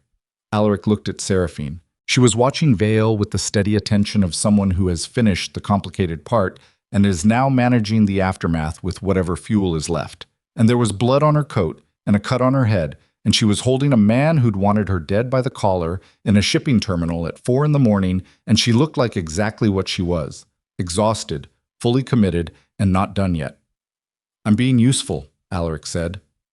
From the eastern approach, Cassian's voice came over a radio that someone nearby was carrying. Structure clear. All units, we need eyes on the south dock. Vale's remaining men are attempting water extraction. Seraphine pushed Vale forward. He stumbled, caught himself, walked. Tell them to stop, she said to him. He said nothing. She stopped walking. He stopped because her hand was on his collar, and he stopped when she did. She leaned close enough that the words were private, only for him, and Alaric couldn't hear what she said, but he watched Dornvale's face change as she said it, watched the contempt drain out and something else move in underneath, something that was not quite fear, but was the thing that lived one decision away from it. And after 3 seconds, Vael nodded. He raised his bound hands and reached into his breast pocket, slowly, deliberately, no sudden movements, and produced a phone. He typed 6 digits and said 2 words into it and put it away. On the radio, a voice said, "South Dock team is standing down. Repeat, South Dock standing down." Cassian came around the corner of the container row at a controlled run, took in the scene in one pass, Seraphine, Renata, Vael, Alaric, and said nothing. He crossed to Vael and took over, one hand closing on the man's arm with the grip of someone who has done this before and considers the minimum necessary force to be a professional courtesy rather than a kindness. "South Dock?" Seraphine said to Cassian. "Secured. 4 of his men in custody, 2 in the water. Our harbor team has them." He paused. Margot Celia was on the dock. She came in with the reserve unit. Seraphine went still. "She's in custody?" "Yes." Something moved across Seraphine's face, not satisfaction, not relief, but the specific expression of a person whose model of a situation has been confirmed and who is now shifting from the confirmation to what comes after it. She looked at Alaric. He looked back at her. Her face was blood-streaked and exhausted and completely, devastatingly present, and he thought about the boardroom, the papers, the 2 fingers, the tone, and the weight of what he'd spent 7 years not seeing pressed down on him with a physical force that was indistinguishable from actual pain. "Thank you," he said. It was inadequate. He knew it was inadequate. "Don't thank me," Seraphine said. She turned away. "Get Renata to the medic." She walked toward the dock without looking back, and the cold harbor air came off the water, and the city was beginning its first gray suggestion of morning beyond the terminal's roofline. And Alaric stood in the wreckage of a night he hadn't known was coming and watched the woman he'd discarded like a settled account walk forward into the beginning of everything that had always been hers. The sun came up over the harbor like it didn't know what had happened there. That was the thing about mornings after. They arrived with the same indifferent light, the same gray-to-gold progression, the same cold that came off the water and settled into the bones of anyone standing still long enough to feel it. The terminal was quiet now in the specific way that places are quiet after violence has moved through them. Not peaceful, not empty, but hollowed out, like a room where all the furniture has been removed and what's left is just the shape of what used to fill it. Seraphine stood at the edge of the dock and watched the harbor team bring in the last of Vael's men from the water. 2 of them. Cold, compliant, done. One of them was bleeding from somewhere on his arm, and he was holding it and not looking at anyone, which was the posture of a man who had understood that the accounting was finished and all that was left was the tally. Behind her, the terminal was being methodically processed. Cassian's people moved through it with the efficiency of long practice, documenting, securing, photographing. This was the work that nobody filmed and nobody narrated, but that made everything else possible. The painstaking documentation of what had happened here, who had been present, what had been recovered. Evidence that would move through channels that were not public and not official and were nonetheless real and consequential. Seraphine's head had been cleaned and closed. A field medic, 4 minutes, butterfly strips, a conversation that consisted entirely of, "Does this hurt?" And "It's not deep." And the blood had been wiped from her neck and she'd accepted a clean jacket from someone without registering whose it was, and now she stood at the dock's edge and just breathed for a moment. Just breathed. She'd been doing this since she was a child. This specific thing, this deliberate pause after a crisis resolved. This conscious act of inhabiting the body again and checking what it was reporting. Her father had taught her. Not as a formal lesson, but as an observed behavior. She'd watched Elias Vale do it after every significant event. Watched him find a quiet edge somewhere and simply stand for a moment, hands at his sides, just taking inventory. She'd asked him about it once, when she was 12. I'm counting what it cost, he'd said, every time. So I don't forget that it costs. She was counting now. Renata, minor concussion, a cracked rib from something that had happened in the structure before Seraphine got inside. The specific look of a woman who had survived something she was still processing. She'd be all right, physically. 3 of Cassian's team had taken injuries, none serious. One would need surgery on a hand, a door, a hinge, the particular brutality of non-weapon harm in the middle of armed conflict. Vale was in custody. Secured, processed, transferred to a location she'd designated 2 weeks ago in the planning stages, a location from which he would be moved 3 more times in the next 48 hours before anything like a permanent disposition was decided. Margot Cellier was in a separate vehicle, separate location, and the question of what happened to Margot Cellier was a more complicated one, because Margot had layers, and some of those layers connected to things that had nothing to do with Vale and everything to do with the way power networked itself into every available crevice of a structure over enough years. And Alaric was somewhere behind her. She'd been aware of him moving in her peripheral field for the last 20 minutes, not hovering, not demanding, just present in the way of someone who doesn't know what the correct behavior is, but has decided that remaining in the vicinity is better than retreating. She almost respected it. The old Alaric would have found a way to insert himself into the operational activity, to make himself necessary, to transform his own presence from passenger to driver through sheer force of stated relevance. This Alaric was just standing at a distance and waiting. She turned around. He was about 30 feet away, near a stack of equipment cases, hands in the pockets of the dark jacket she'd told him to wear, looking at her with an expression that she didn't have a quick label for. It wasn't guilt, exactly. Guilt was too clean, too self-referential. It was more like the expression of a man who has received a complete education in a single night and is still working through the implications of the final grade. She walked toward him. He didn't move toward her. Read correctly that she was the one who would decide the distance. She stopped 8 feet away. "Go home," she said. "Sleep. Someone will contact you tomorrow about the financial exposure. The money Margot routed through your accounts. That's manageable. It'll take time, but it's manageable, and you'll have the right people to help you." He nodded slowly. Then, the David Boyd thing, the IT technician. She waited.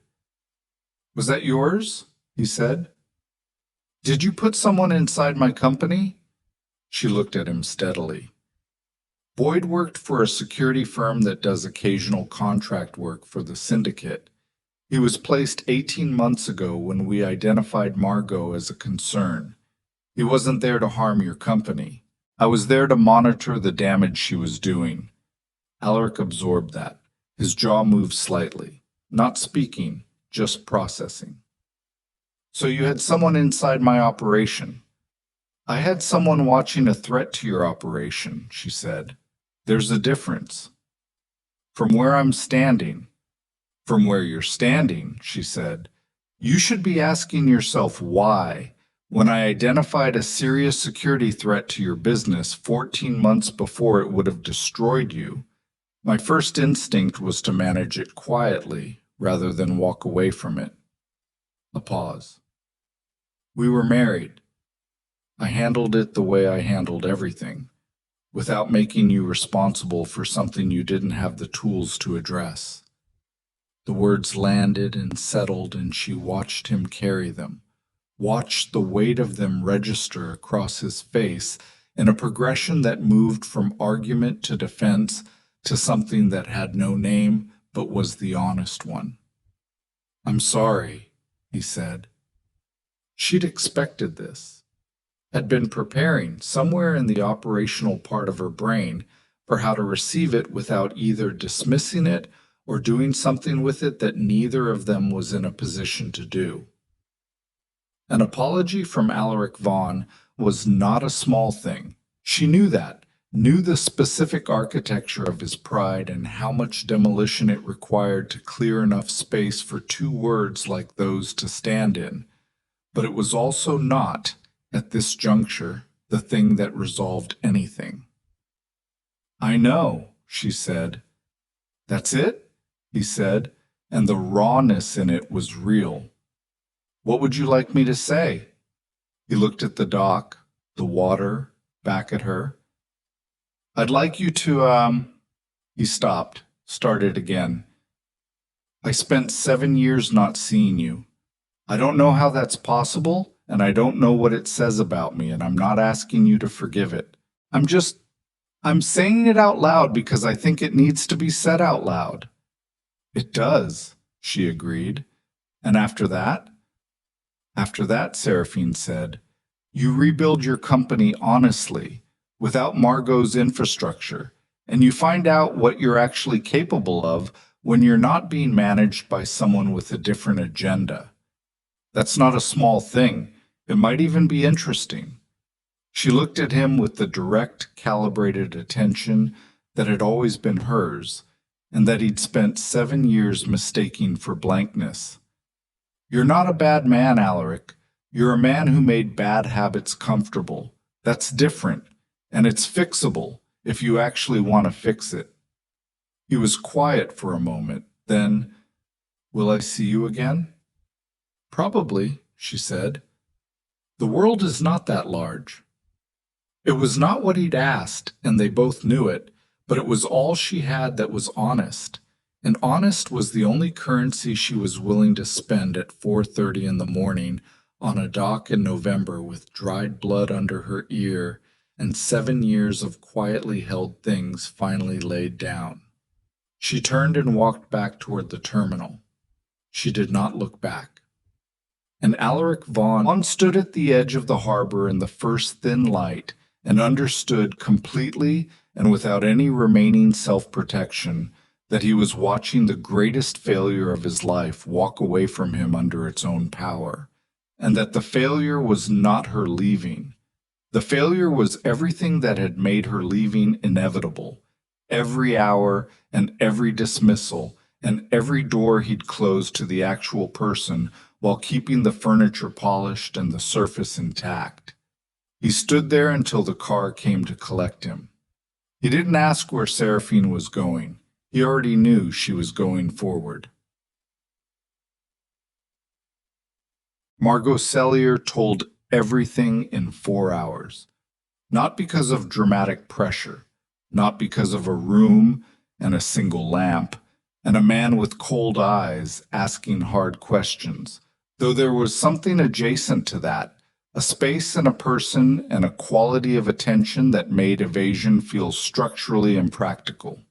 She told everything because she was, underneath the decade of careful construction, a pragmatist, and a pragmatist faced with the complete collapse of the structure she'd been operating inside defaults to the calculation of what's salvageable.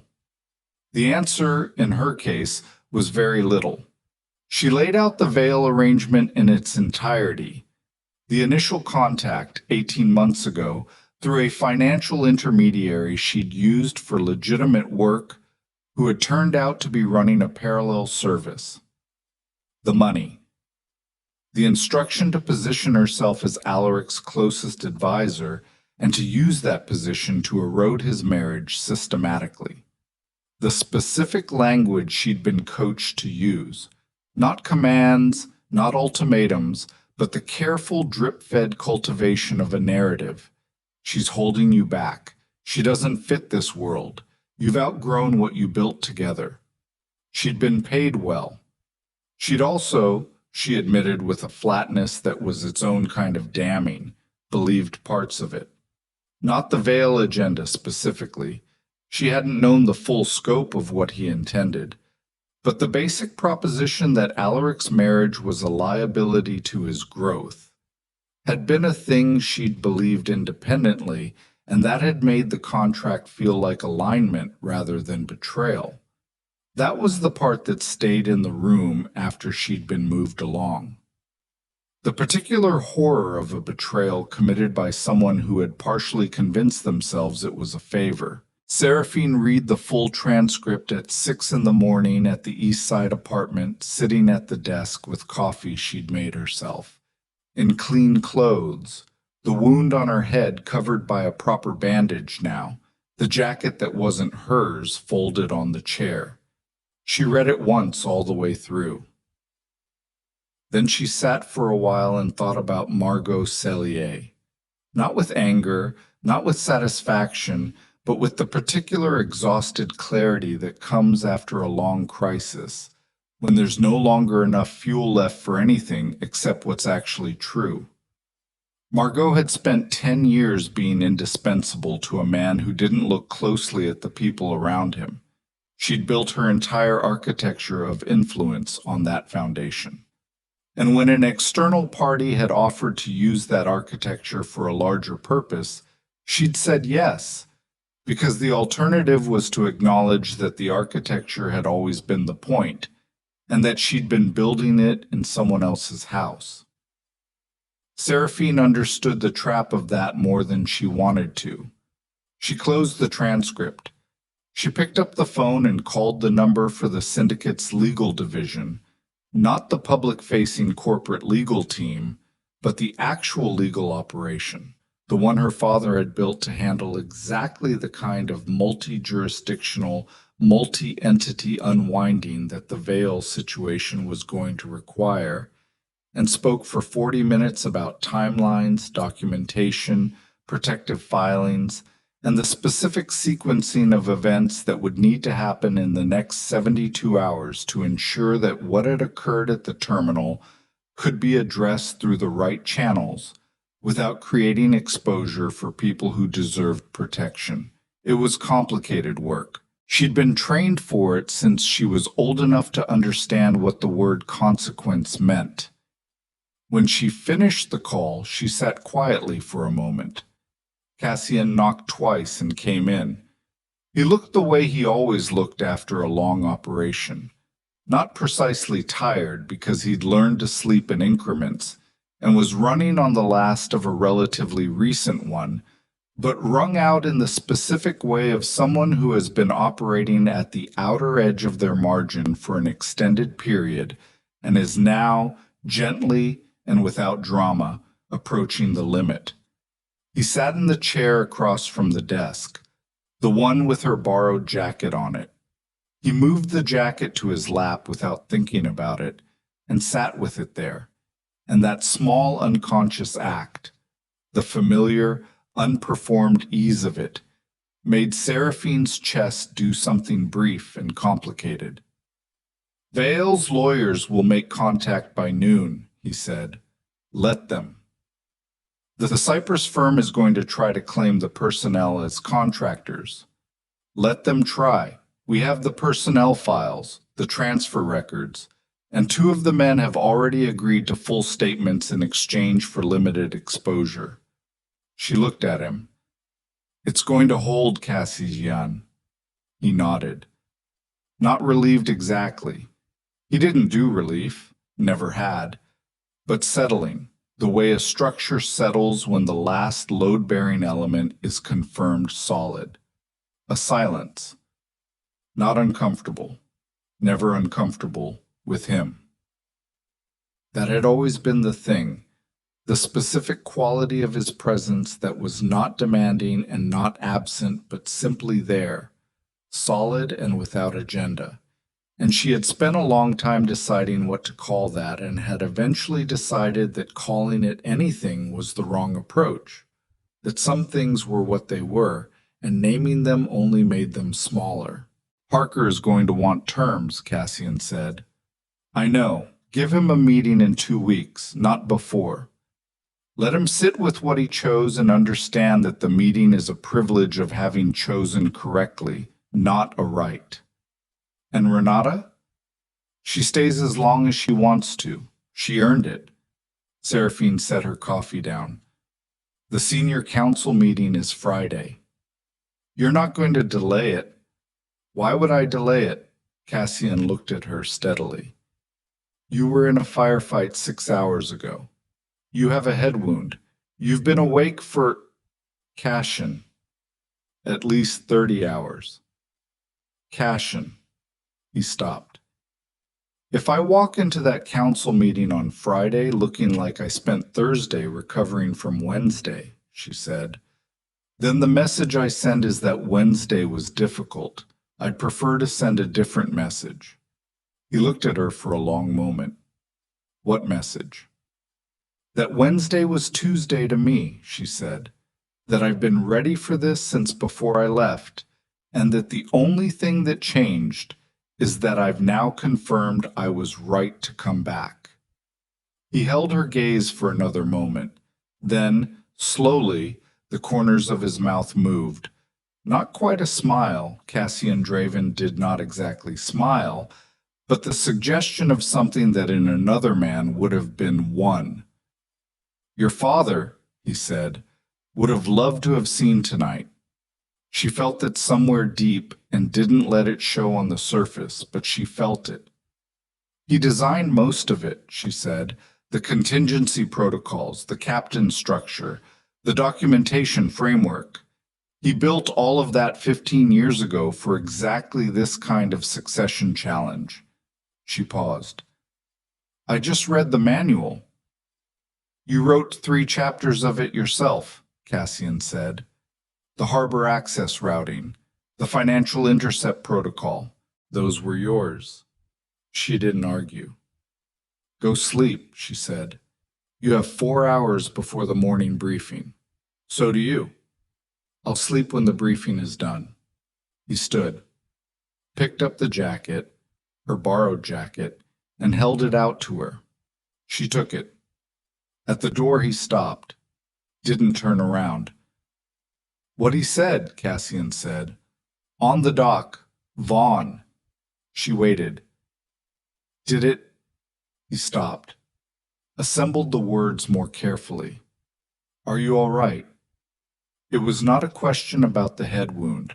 She considered her answer with the same care she'd given everything else tonight, because Cassian had earned the consideration, and because the question was real, and the real answer was not a simple one.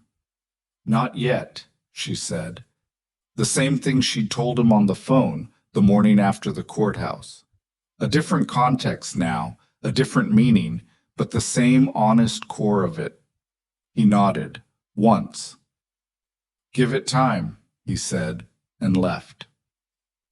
She sat alone in the apartment as the morning came through the window, and she thought about 7 years, and she thought about her father, and she thought about the specific weight of choosing ordinary life, and discovering that ordinary life had a cost she hadn't fully calculated.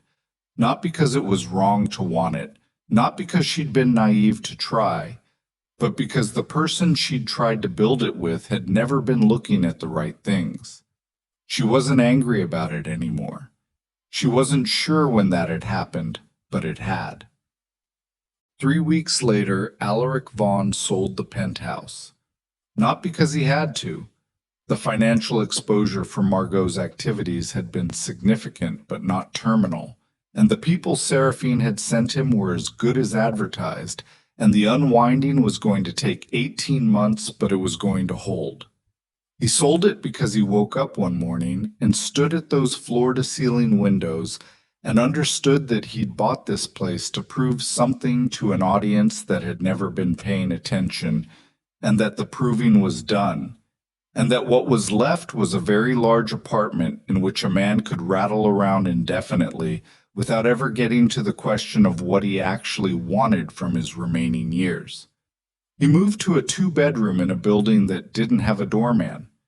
He started cooking his own meals, which he'd never done in his adult life, and discovered he was bad at it in the specific, entertainingly bad way of someone who is accustomed to competence and finds the experience of beginner-level failure both humiliating and useful. He burned 3 batches of rice in the first week. By the fourth week, he was making something that a reasonable person would describe as edible pasta. He called his sister Rebecca in Portland for the first time in 4 years. She picked up on the second ring and didn't say anything about the gap, just talked to him, and he talked back, and it lasted 2 hours.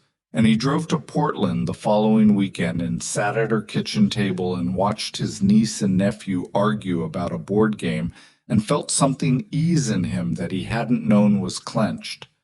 He started building the company again, smaller this time, more deliberately.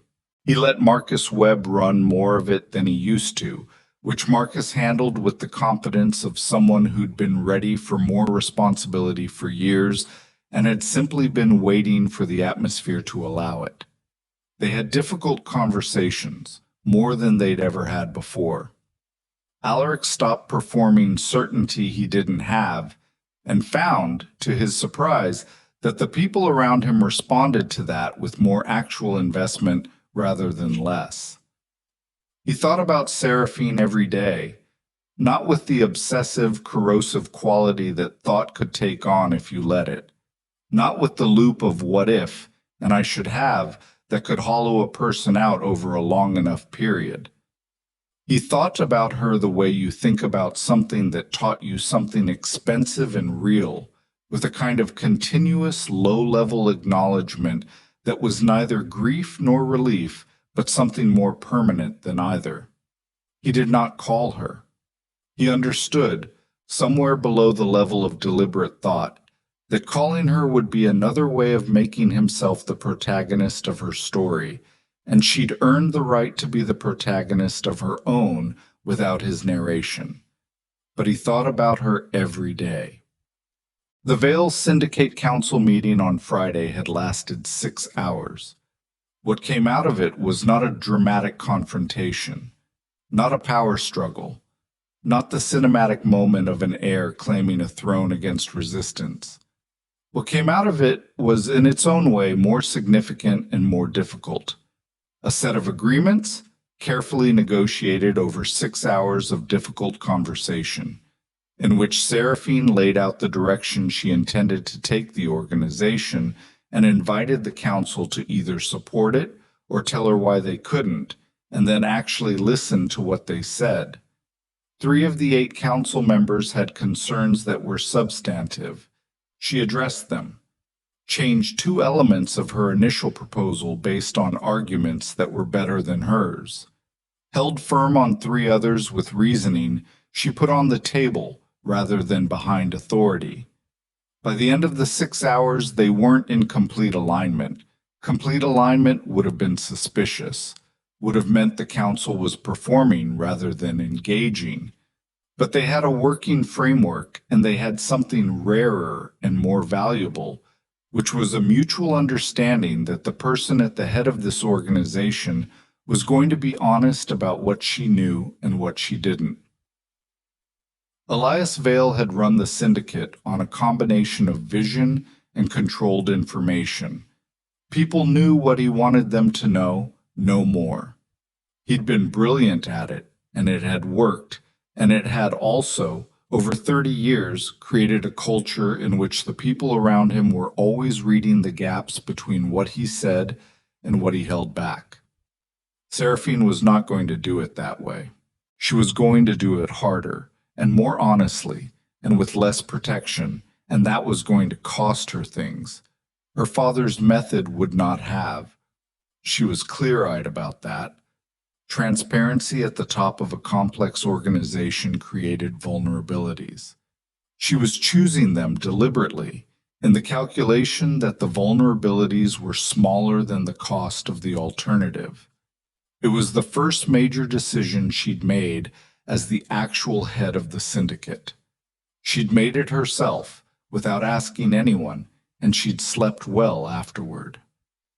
Cassian found her, 3 months after the terminal, standing at the window of the office she'd established in the syndicate's legitimate operations building, 12 floors, east side of the city, an address that appeared in corporate directories under the name of a holding company that had been filing proper tax returns for 11 years. He knocked on the open door. She turned. He looked the way he always looked, unchanged, unhurried, the scar on his jaw a shade less angry than it had been in November. "There's something you should know," he said. She waited. Vail's lawyers reached an agreement this morning. He's cooperating with the federal financial investigation into the Kessler Group in exchange for a modified disposition. He's going to be inside a facility for a long time, but the cooperation means it's a managed facility rather than a maximum security one. He paused. He gave them Margot Cellier's complete file. Everything, including the 2 years before the Vaughn operation. Seraphine absorbed that. "She's looking at federal charges," Cassian said. "Multiple counts. Her lawyers are already in discussion about cooperation of their own." "Let the federal process run," Seraphine said. "We don't need to influence it. The documentation speaks." Cassian nodded. "There's one more thing." He stepped into the office properly and set a single sheet of paper on her desk. She looked at it without picking it up. A letter. Handwritten. Her name on the envelope in handwriting she recognized. She picked it up. She read it standing up, which was how she read things she didn't know how to sit still for. Alaric had written 3 pages. She wasn't going to remember all of it. She would try and fail, and that was fine, but the shape of it stayed with her, a man attempting, with imperfect tools and genuine effort, to account for what he'd done and what it had cost and what he intended to do with the understanding. Not asking for anything, not positioning toward anything, just the account, offered honestly, with the specific quality of writing that happens when someone is not writing to be received well, but writing because the alternative is to carry the thing unsaid until it becomes part of the body rather than the mind. At the end, he'd written, "I don't expect to be forgiven. I'm not sure forgiveness is the right category. I just think you should know that I see it now, all of it. And I'm not going to look away from what I owe in order to make myself feel better about what I failed to give." She folded the letter, set it on the desk, looked out the window at the city that had always been hers, that she'd walked away from and walked back into and was learning again. The way you learn a language you grew up speaking after years of using a different one, with a mix of fluency and discovery, the familiar and the revised existing in the same space. "What do you want to do with it?" Cassian asked. She thought about it for a moment. "Nothing," she said. "Not yet." He nodded. "Cassian." She didn't look away from the window. "Thank you for all of it, the years before, the years during. Wednesday. You don't have to." "I know I don't have to," she said. "I wanted to." He was quiet for a moment, then, "I'd do it again." "I know that too," she said. She heard him move toward the door. Stop. "The city looks different from up here," he said. Conversational, quiet. The voice of a man who has learned to say things sideways when the direct route is too exposed. She looked out at it. The skyline, the water visible to the south.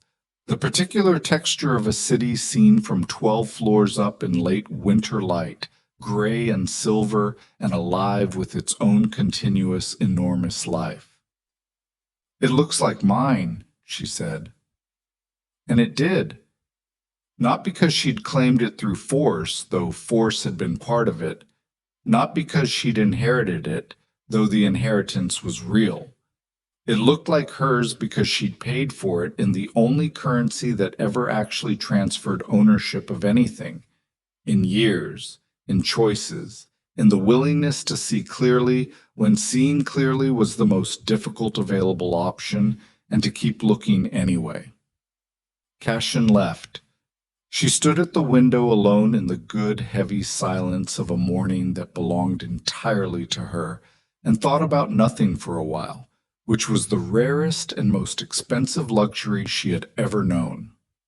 Outside, the city moved the way it always had, continuous, enormous, indifferent to the specific stories happening inside it, carrying them all forward anyway in the great unceremonious current of its ongoing life. She let it carry her. She had work to do.